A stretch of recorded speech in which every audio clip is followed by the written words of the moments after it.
Hello friends, I'm back. I finally got my embroidery thread in, which is amazing. So I've got 3 colors. I've got this color, which is, what are you called? I don't know what they're called off the top of my head. I think this is Light Nile Green. It's a pretty light green for the leaves. And then I have this medium green for the flowers, and then the dark green for the vines. And I'm just going to get started. I'm going to show you some footage of me doing each of the different things, and I'm just going to do it off camera and put on the beads, and then we'll see you when it's all done. See you in a bit. Okay, so let's get started with our roses, which are these circles here.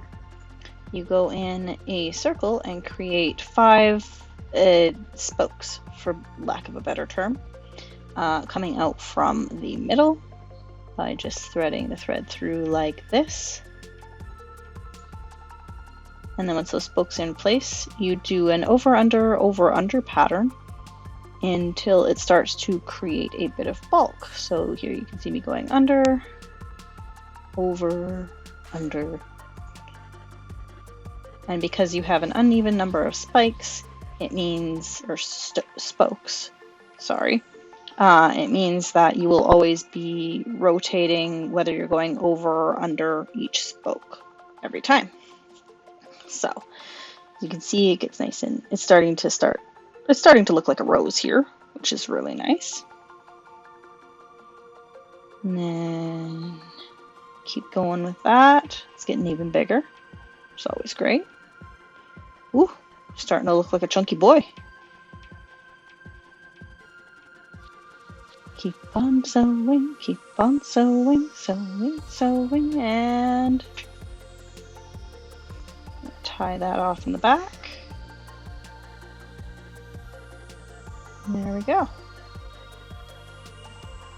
And you can see some of the roses here as we move on to the leaves. Now the leaves I did in what's called a herringbone stitch. So you come out at the very point of the leaf at the top, then you come back down about halfway to 3/4 of the way down the leaf, right in the middle, and then you go up right beside where you made your first. You go back down to the center and then up on the other side, and you keep crisscrossing like that until it starts to look kind of, at least a little bit. So you create this lovely herringbone effect. Back and forth, back and forth. And there you go. You've got one tiny leaf. Looking all snazzy.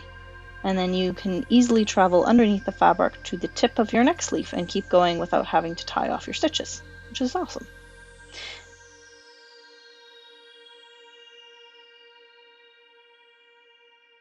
The next section, I forgot to record the entirety of the vines, but we're done with the back stitch.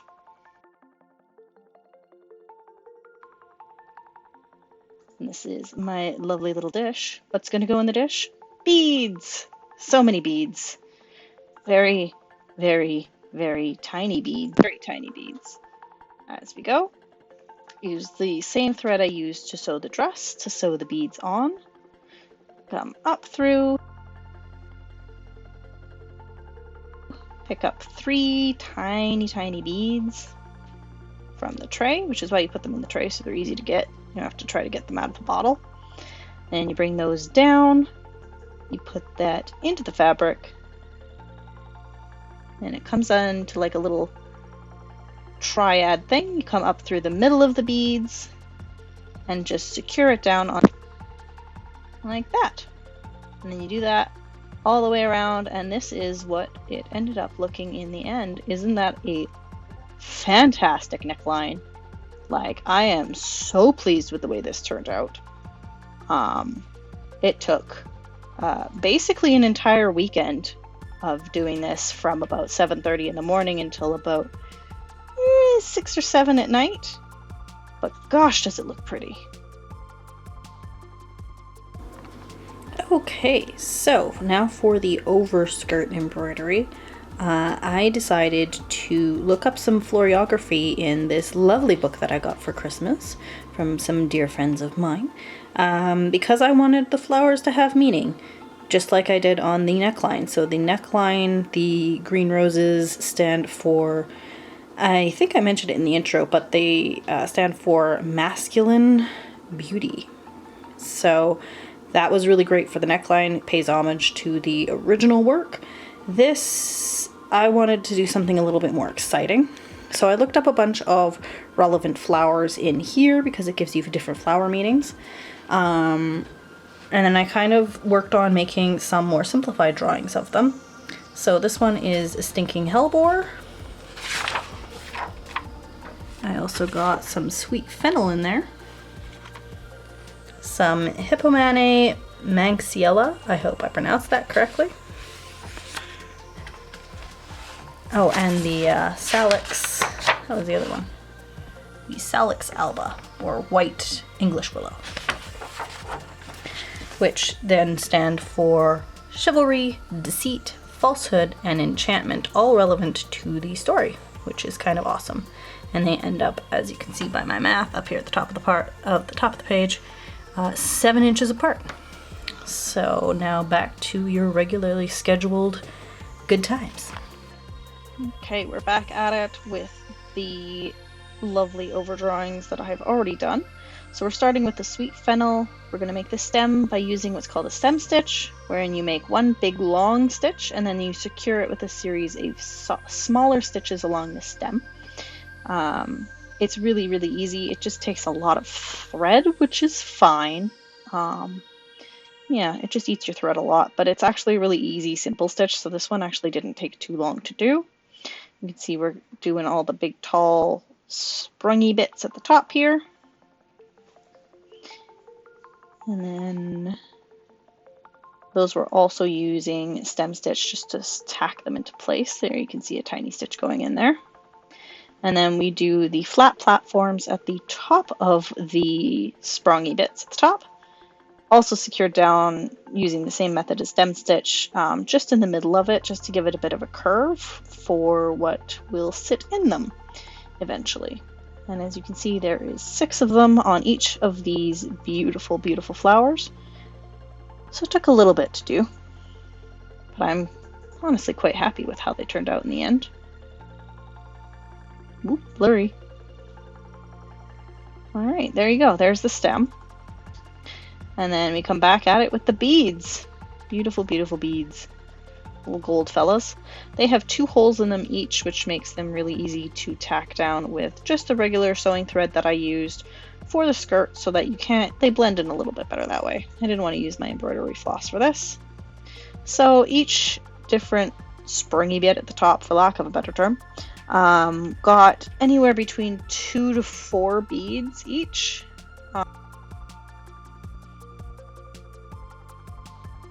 And again, they were all hand stitched down. So that was a lot of beading, but again, it was quite worth it, I think.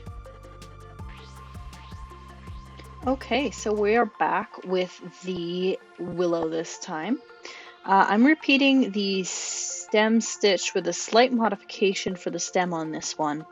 The difference being that I am doing long stitches coming off of the base of the leaves and then going down until I hit the next base of a leaf and then going down again. So you can see I'm kind of like layering stitches, for lack of a better term.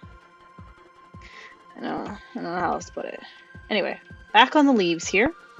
So for the leaves, I am again going to be using the herringbone stitch on this one. As you can see, do it over and over and over again. Oop, leaf 1, leaf 2, leaf 3, leaf 4, leaf 5, and now we're into the lovely little, I don't know what this actually is. I just saw the drawing for it and I'm like, okay, that looks kind of cool. I think it's like the pollen fluff at the end of the willow. I'm not entirely sure. It's just really cute looking and fuzzy.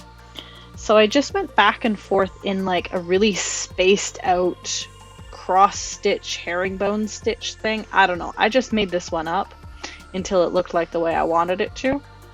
And I made sure that I did it in a way that made that each little string essentially, it curved essentially, which is what I wanted. Overall, the willow I think was probably, I want to say, the easiest out of all of them to do. It went the quickest, that's for sure. Ta-da! And now we're moving on to the thing that I can't pronounce, Hippomane mancilla. I'm not going to try.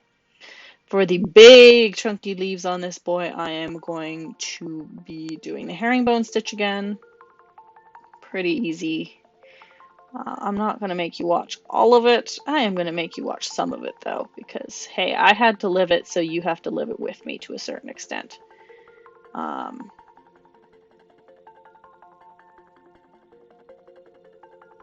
As you can see, these leaves are much bigger than all of the other leaves that I've done. At this point, I also started bringing the first stitch down farther, just to get a better effect with the big bulbous end before the herringbone stitch started closer to the stem. Speaking of the stem, that's what's up next. I believe I used, yeah, so the first one that I filmed, which was this one, I used, I believe, a back stitch. Is that what I'm doing? I think I used a back stitch on the stem, which is not what I ended up doing. For all of them, I ended up doing a stem stitch, which you'll be able to see when I get to the round bits. Yeah, so there's the back stitch version. Here, this one, you can see the stem stitch version. So you can see all the little tiny stitches holding down the stem.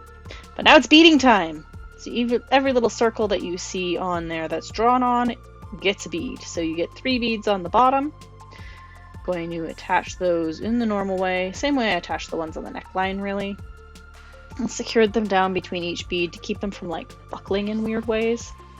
And then added and further 2 to the top here.